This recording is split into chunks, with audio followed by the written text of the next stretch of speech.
Salam Media Sriwijaya.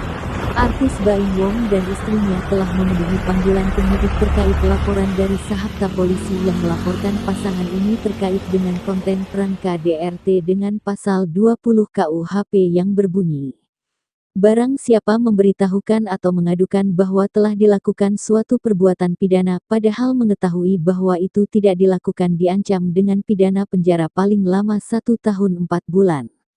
Kasih Humas Polres Metro Jakarta Selatan AKP Nurma Dewi mengatakan, pemeriksaan tersebut seputar alasan Baim Wong dan Paula Verhoeven membuat konten prank tersebut.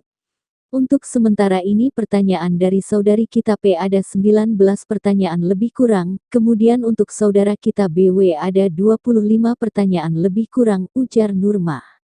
Materi yang ditanyakan waktu itu di mana, kapan, kejadiannya kemarin, kenapa bisa terjadi, itu saja. Jadi pertanyaan yang sekiranya kita bisa menggali, memperdalam kenapa bisa terjadi, tambahnya.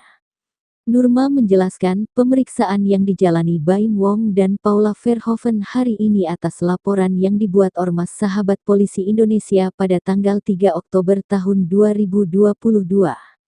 Adapun alasan Sahabat Polisi melaporkan pasangan ini diutarakan Tengku Zanzabella, Direktur Utama Sosial Budaya Sahabat Polisi Indonesia, karena pihaknya tidak terima perilaku Baim Wong yang dianggapnya merendahkan institusi Polri.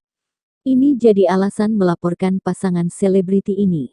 Tengku menjelaskan, khawatirnya konten kreator lainnya akan mengikuti jejak Baim Wong yang melakukan prank ke pihak kepolisian. Saya nggak melebihkan, nggak mengurangkan.